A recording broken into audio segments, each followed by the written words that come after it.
Alright, so it was back in 2000 and I want to say 12 or 11.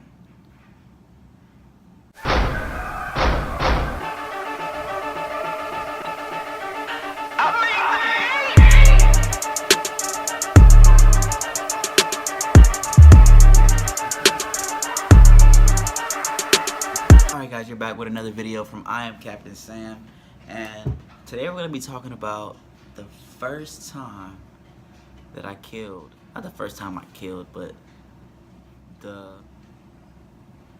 first buck, my first buck ever, first time I ever taken a buck, the first time, my first buck, that's what we're going to go with, my first buck. Alright, so we're gonna talk about my first buck, but first, make sure that if you're watching my videos, that you like, that you subscribe, because we're trying to make this movement, FRB, File and Rod Boys, and just if you support the movement, make sure that you're supporting us in any way. Like, comment, leave stuff, comments and ideas for new videos. I'm kind of at school right now, so there's not much I can do, but in the springtime, not even in the springtime, but within the next month, I'm going to start making some fishing videos, doing a couple of reviews on a couple of guns that I have, and, just give me ideas, anything that you want me to do, I'll do. If you have any questions about the way that we hunt, the style that we hunt, anything, then just let me know. And if you did not know, I do go to a military school. I go to the United States Military Academy at West Point, and so if y'all did not know that, but without further ado, here we go. Here's the story. Alright, so it was back in 2000 and I want to say 12 or 11. 12 or 11, one of those. And it was the last day. It's actually it was, I think it was 12, because the first year we didn't really hunt like that, and that was 2010, and then 2011 we saw a couple deer. We went there the last day and we didn't kill anything. So 2012, it was 2012, and it was the last day of hunting season, and we had just dropped my older brother off, Jay, because he had to go back to Ohio, because that's where he lived, and his leave was up, so he had to leave. Dropped him off that morning. Got out to the hunt pretty late, about 10 o'clock. And so they were making this drive on this big piece of property that we used to be able to hunt. Now we can't hunt because the grandfather died, and the grandson wanted to hunt it himself, and then he just ended up cutting the whole land. So we lost that big property, but so we get out there, and my first buck. So we get out there, and they're making this drive, and on this drive, on the one side of the big property is a huge power line.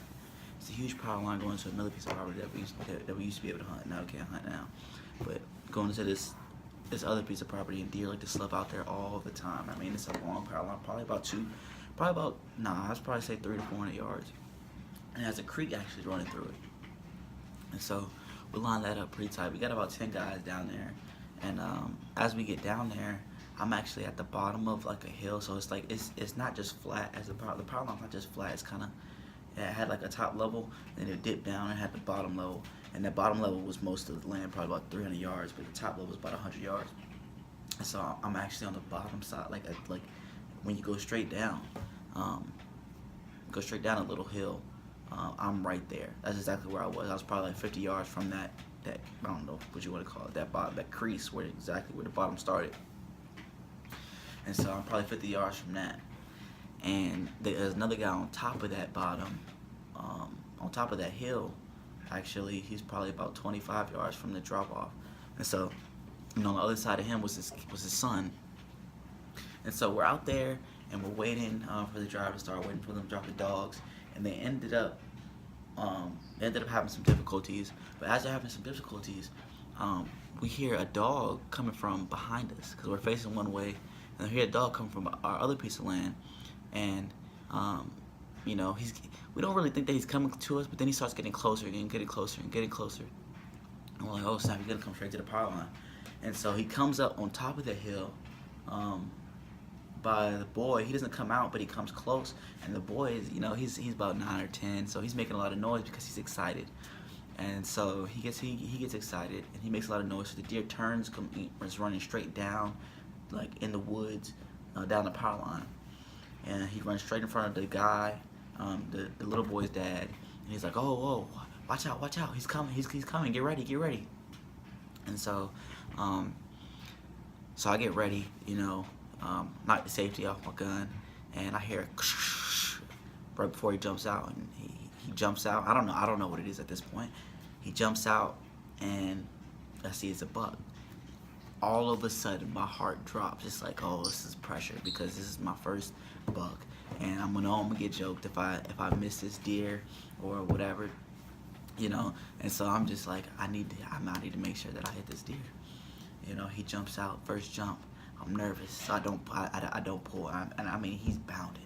He's bounding beautiful, you know, because it's like a little, I don't want to say sagebrush, but it's tall grass, and so he's bounding, and there's a little bit of laps in there, so he's bounding high, and it's just beautiful. And so the first bound out, I see it's a buck. I'm a little frantic, so I don't shoot, but I'm saying, okay, I'm gonna get him this next bound. So as soon as he jumps midair, I had the bead on him, and I let loose, and I pulled the trigger, and back then I used to carry a 20 gauge. And I used the number 2 Federal Premiums, just because I had bad experiences with the number 3 buck. Remingtons, they really spread really fast and didn't really have that much power. And so I used the number 2s, and I got lucky that day, because when I pulled the trigger, the shots went all throughout his body. I mean, from head to butt, you know, head to tail. And so I had one hit him in the head, and a couple hit him in the spine. He dropped right there. You know, I didn't see him come back up. I was waiting for him to come back up. He didn't come back up. And so, you know, I got excited, and I was like, oh snap, it was my first buck. It's my first buck. You know, in front of the dogs. It was an old dog named Bunker. He was very reliable. I heard my dad say, big buck down, big buck down. I mean, he wasn't a big buck, but he was a decent buck. It was a 6-pointer. And when he first jumped up, I thought he was a monster. I think we all think that, you know, when we see a deer with antlers, and he's a pretty decent rack, you know. I think he had like 16-inch spread. I mean, you see that. I mean, you focus. When I see a deer and I see antlers, my focus is just to make sure that I'm shooting correctly. You know, make sure that I put him down with that shot. And after that, I hear that, I go up to him. You know, he's still there, just kicking, but he's out. He's out of his misery. He's put out of his misery. You know, first shot went through the head, and went through his like eye socket and went into his brain. So he was out when I shot him. You know, it's just nerves kicking. And so, you know, I just got excited. And so after that, I mean, because that wasn't a drive, we actually got back on a drive.